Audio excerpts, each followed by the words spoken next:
Repórter 1520, Francisco José. Muito bem, meus amigos, nós estamos aqui com a gerente da APA, da Bica do Ipu, Elaine. Infelizmente, mais uma vez, nós vamos tratar do assunto queimadas, dos incêndios. E nesse início de ano, nós tivemos um incêndio, mais um, já iniciando o ano, Elaine, com um incêndio desse, e vocês tendo que ir a campo, tentar conter esse fogo, o avanço dessas chamas, dessa destruição. Como é que está sendo esses trabalhos, Elaine? Quem a área de proteção ambiental aqui do município de Ipu provocou, acionou para fazer esses trabalhos de contenção desse fogo, do avanço do fogo? Um abraço, Rádio Regional. Boa tarde. Olá, boa tarde a todos os ouvintes que escutam nesse momento a Rádio Regional. A gente agradece o espaço para poder estar falando de um tema que a gente discutiu muito no ano passado. Sem dúvida. E que acaba, de certa forma, se repetindo aí no primeiro mês, né, de 2018. Foi um incêndio de médias proporções que teve início na tarde do último dia 3, quarta-feira. E a partir do momento em que a gente tomou conhecimento do incêndio e que a gente viu que, em função da área, porque ele começou na área urbana,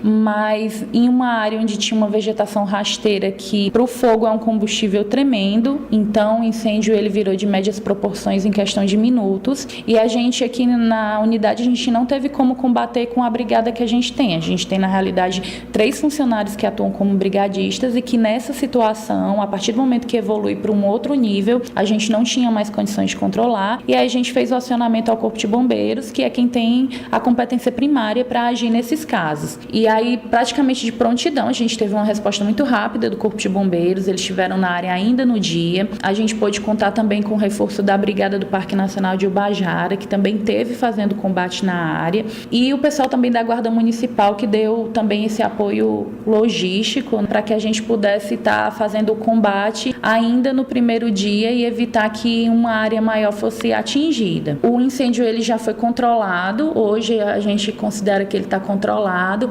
ainda não está totalmente extinto, porque a gente percebe que existem algumas árvores de grande porte que os troncos ainda estão em combustão e isso ainda passa alguns dias, mas o incêndio ele está controlado, a área está passando por observação desde o dia de ontem. Ontem a gente ainda fez um trabalho aqui com o pessoal da unidade de aceramento para evitar que esses troncos levassem calor para novas áreas e evitar que novas áreas pegassem fogo. Então a gente tem acompanhado essa área, mas a gente considera hoje que o incêndio ele está controlado. Ele passou dessa parte aqui que compreende o Gangão, Elaine, passou para essa área porque ele começou do outro lado aqui da via. Sim, ele passou para o outro lado, ele pegou os dois lados, tanto o lado direito quanto o lado esquerdo. Esse lado que você se refere, ele chegou a ir até uma das margens do curso d'água, do riacho. Do riacho. Isso. E a gente já está providenciando a perícia, porque a gente não quer que esse tipo de situação permaneça sem um culpado, porque toda queimada que evolui para o incêndio florestal, ele tem um culpado. Então é a perícia, é o estudo que vai poder indicar isso e que vai poder apontar os responsáveis, mesmo que a gente não tenha. E aí é importante alertar que nessas situações, mesmo que você não tenha o nome de uma pessoa, não dê o flagrante da pessoa que ateou o fogo, mas se for comprovado via perícia que esse fogo partiu de uma propriedade particular, quem responde é o dono da propriedade. E isso a gente vai dar prosseguimento a esse estudo, sim. A partir do momento que o incêndio ele foi extinto, a gente já entra com a solicitação de perícia. Eu acredito que a perícia esteja na área estourando em 15 dias, então a gente vai dar prosseguimento a isso, porque a gente não quer que esse tipo de situação passe como todos os anos vem passando. A gente vem alertando a população para evitar a prática de queimada. Hoje não é segredo mais para ninguém que essa prática ela já é condenada, até para o agricultor, não é a melhor opção para o agricultor. O solo vai perder nutriente, né? Lixo, para queimar lixo, não é a melhor opção, né? Então, tá com muito lixo, tem que acionar a limpeza pública da cidade para ir recolher, para cobrar talvez. Mas, assim, queimar lixo, a gente não aprova mais esse tipo de prática. A questão de você preparar a terra para roçado, isso também já é ultrapassado. O agricultor ele tem que aprender a ser educado educar para isso. E se realmente para a agricultura for a única alternativa fazer a queima, precisa da autorização ambiental no órgão competente. Porque é a autorização, Francisco, que vai dar para respaldar o trabalhador de que ele tem que tomar as medidas de segurança. Essa autorização é que vai dizer o tamanho do aceiro dele. Às vezes o agricultor ele faz um aceiro que não tem nenhum metro. Então, se der vento, ele vai passar tranquilamente para uma área de floresta. Se for uma área urbana, ele tende a correr o risco de passar para a área das casas. Então, tem que tomar cuidado. Então, a gente vai trabalhar agora, essa semana a gente está trabalhando na área, observando a área, mas a partir da semana que vem, a Secretaria do Meio Ambiente do Estado já confirmou que vai enviar uma equipe de perícia para a área e a gente vai trabalhar para identificar de onde partiu o fogo, para a gente tentar apontar culpados, porque senão isso vai ficar se repetindo rotineiramente. O fogo se alastrou até próximo ao pórtico de entrada do parque na Bica do Ipu, né? Já chegando próximo de uma escola, a Escola Teresa Odete. Pelo que vocês viram lá, com o que vocês se depararam, muitas árvores centenárias foram destruídas, árvores de grande porte? Sim, muitas árvores de grande porte, espécies, porque a gente tem que lembrar que toda área que tem vegetação, ela abriga fauna, ela abriga vida, né? Então a gente percebe percorrendo a área que, além dessa perda vegetal, de cobertura vegetal, existe também toda uma perda de fauna. A gente percebe percorrendo a área espécies de répteis. Os répteis são os mais atingidos em incêndios florestais, né? Que ficam nas árvores muitas das vezes. Ficam em árvores, né? Ficam debaixo do solo, né? E às vezes não conseguem sair. Então a gente percebe espécies de lagartos, espécies de cobras, o tatu, o peba, né?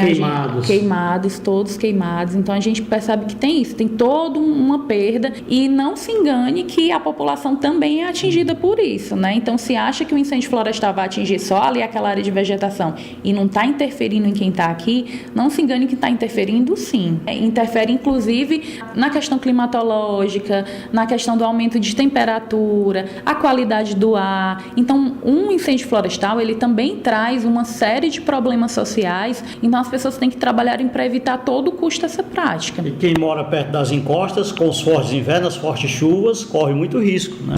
De deslizamentos, de muitas coisas, das enchentes. Exatamente. Uma área que ela não tem cobertura vegetal, ela é uma área que não armazena água no solo, então, no primeiro momento, se você precisa de água no teu solo, se você não tem vegetação, em um momento de chuva, esse solo não tem condições de armazenamento de água. Se for em área de encosta e uma área residencial, essa área sim está suscetível, e a gente percebe que as chuvas, elas estão cada vez mais irregulares e cada vez mais intensas, né? Então, às vezes passa muito tempo sem chover e às vezes quando chove, chove muito mais do que o esperado. E é nesses momentos extremos que esse tipo de problema pode acontecer, que você falou, de deslizamento, de desmoronamento, de enchente. E quem mora nesses setores de encosta são as residências mais vulneráveis a esse tipo de problema. Sem dúvida. Eu estou aqui diante de uma especialista, Elaine. Você me falava de uma equipe diminuta aqui que vocês contam na APA da Bica do Ipu. Não já seria necessária a criação de uma brigada de incêndio aqui para o nosso município? Haja vista, todos os anos nós temos essas ocorrências de incêndios.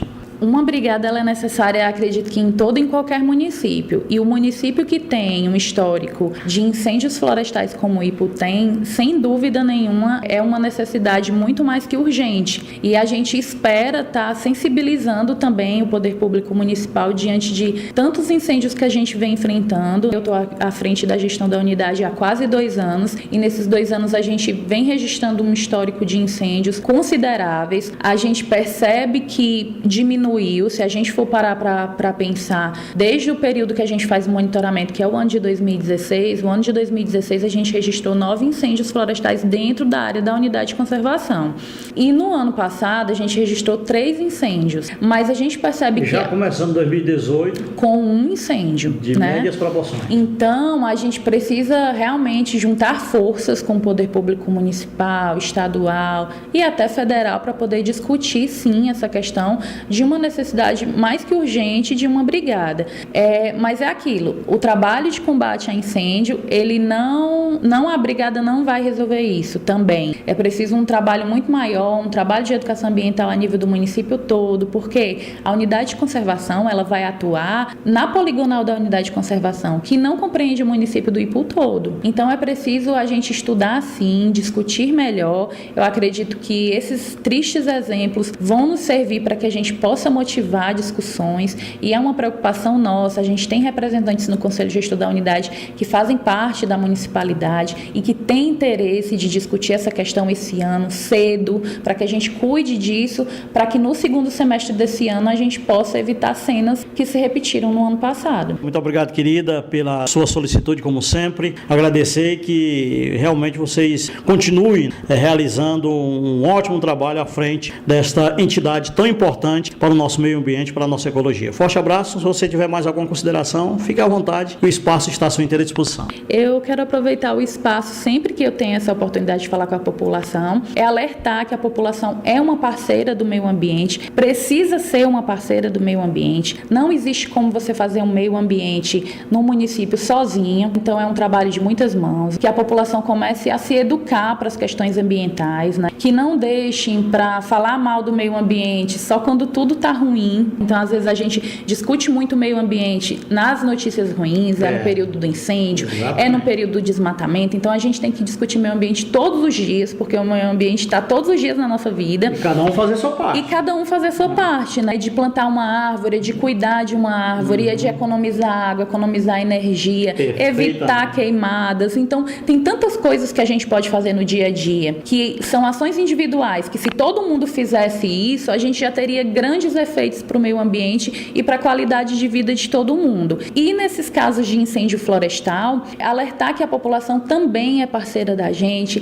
tem que ligar no primeiro sinal de fumaça, na área florestal principalmente, tem que acionar órgãos ambientais. Aqui no município, vocês têm guarda municipal, vocês têm polícia militar, vocês têm como também acionar corpo de bombeiros, a unidade de conservação. Então, aqui no município, vocês já contam, de certa forma, com uma estrutura que pode auxiliá-los nesses casos. E se realmente o incêndio evoluir e for grande, já liguem logo para o corpo de bombeiros. O número é 193, todo mundo pode acionar, não precisa esperar pela gestora da APA, não precisa esperar pelo prefeito ligar. Então, todo cidadão pode e deve fazer isso para evitar que o incêndio vire de grandes proporções, porque quando ele atinge esse nível, é somente uma ajuda muito maior, como a do corpo de bombeiros, para poder chegar. E a gente sabe que distância, tempo nessas horas é muito precioso. Então, é não deixar evoluir. Então, se vocês contam com uma estrutura no município e pode dar esse suporte nesse primeiro momento, o ideal é já acionar logo. Então, não adianta ficar em rede social reclamando. Eu sempre critico, assim, porque às vezes a rede social, ela atrasa, de certa forma, né? Então, antes de postar a foto do incêndio na rede social, liga logo pro corpo de bombeiros, aciona a guarda municipal, aciona a gente aqui da unidade e depois vai replicar tudo. Mas a gente tem que ter esse tipo de iniciativa. E agradecer também a todas as pessoas que colaboraram com a gente nesse combate. A gente contou com o apoio da Guarda Municipal, que está sempre com a gente, né, nesses momentos. Então, agradecer a todo o pessoal que esteve com a gente mobilizado, aos populares, né? Então, tinham pessoas dispostas a ajudar. Voluntários, né? Os voluntários, as pessoas do Conselho Gestor e a minha equipe aqui também, que faz muita coisa, né? Agradecer aos meninos que estão lá na área de forma voluntária, porque a gente gosta mesmo do meio ambiente, a gente não pode fazer tudo e resolver todos os problemas, porque muitas coisas fogem realmente da nossa competência. Mas o que a gente pode fazer aqui, a gente tem se esforçado para melhorar essa situação. Forte abraço. Um abraço a todos. Repórter 1520, Francisco José.